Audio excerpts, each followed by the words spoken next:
Hello, my name is Ed Brown of Core Edge Image and Charisma Institute. Today I want to talk about something that's near and dear to my heart, and that's going to be smart and gifted students. When I was in elementary and high school, I guess I was one of those students because I was always in the advanced programs. I was always in this honor programs. I was always going away to some kind of educational facility or some educational endeavor that the students as well as the teachers thought I was the best person and the best fit to go to.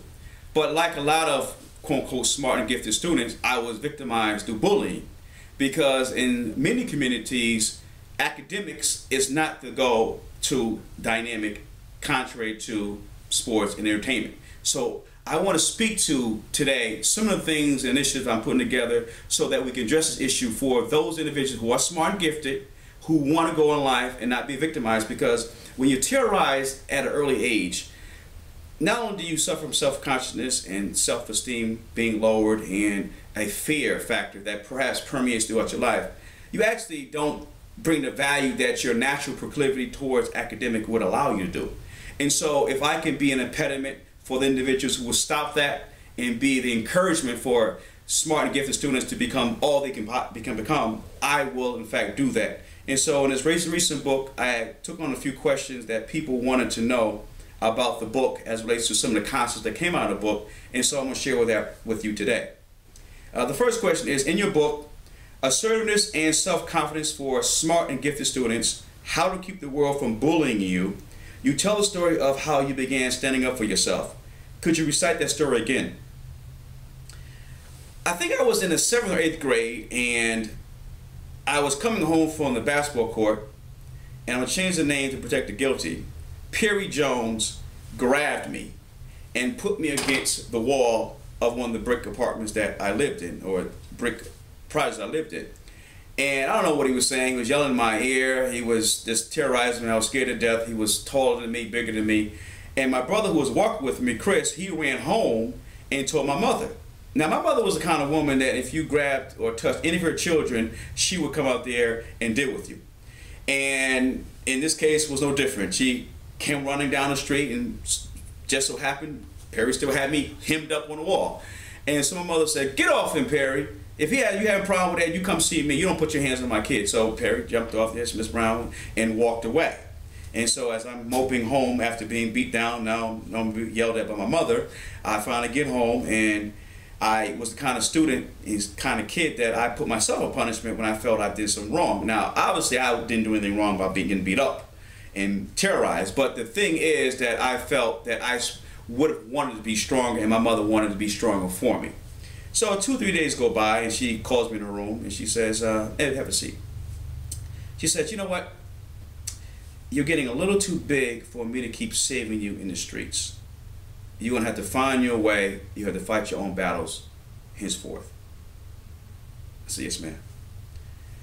And it was something about you're on your own, no more safety net, no more coming to your rescue, you're getting bigger, you're getting older, that prompted me to start working out, to start looking at things differently, to start saying that I was not going to bring the same victimization into my manhood as I had in my childhood. And for some reason, I just started transforming, changing myself, saying what do I want to be, who I want to be, who I want to become. And so I think that story of her telling me that I was on my own, transforming, changed how I saw myself moving forward. The second question, you talk about bullying being the lack of power between the bully and the victim. What do you mean? As a former line of police officer, I started asking myself about this thing called power. What does it mean? The bully is disempowered or lacks power because he or she does not have the life that he or she wants. Either your home life is not where he wants to be, you don't feel smart enough academically, you don't feel like you belong in certain groups. The only thing you feel you can get power from is usurping or taking over other people's power. And so the powerlessness of the bully is part of the reaction to that powerlessness of the bully. That's why the bully oftentimes does what he or she does. Now, the victim of bullying is also disempowered.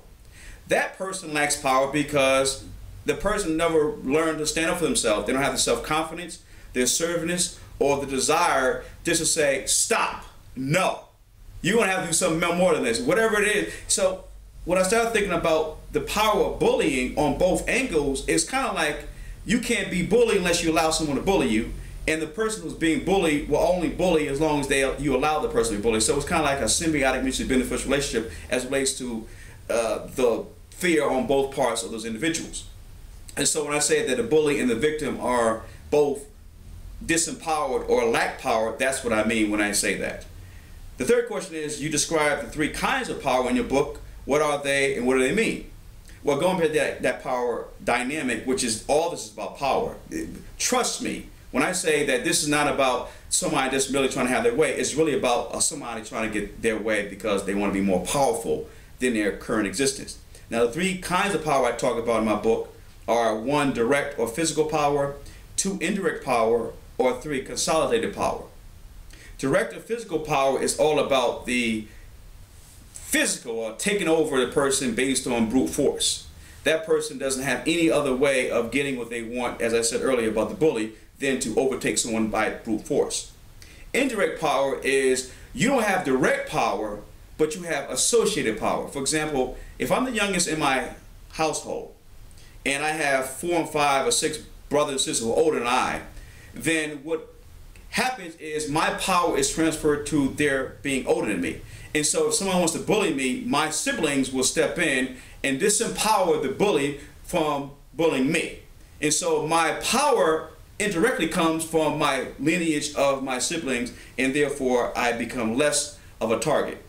Consolidated power is I have something of value that keeps me from being bullied. 1, I can be bigger than most people. I can be attractive where people want to be around me because they see that I'm like a magnet, or my optimism makes other people protect me, or I have value by which someone needs what I have to offer. For example, if I'm a math genius in high school and the football team, for example, is suffering because they are not necessarily adept at math, if I become their tutor, anyone who bullies me after that have to go through the football team, because through my consolidation of my prowess mathematically, then I have actually correlated myself with a force that's stronger than any bullying process that may take place. So the 3 aspects of power deals with how we either partake in power, how we embrace power, or where we see ourselves in our power vacuum.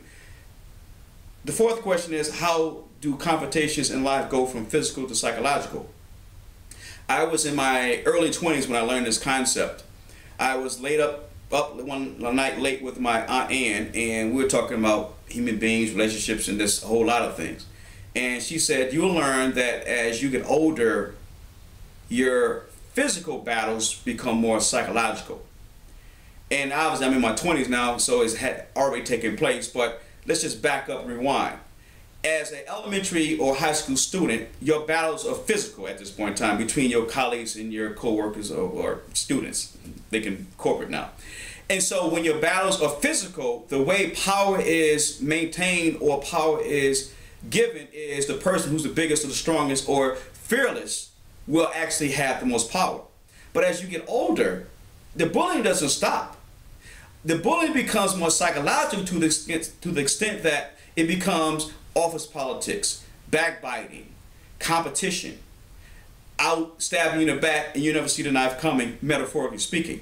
And so it's not necessarily a different game, it's the same continuum, different methods and different psychology being used as opposed to when you were a child. Now, why is that different?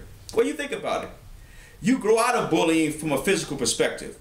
If a child is 6 feet in the 5th grade, that person can dominate everyone else who is, maybe 4 feet and under 5 feet.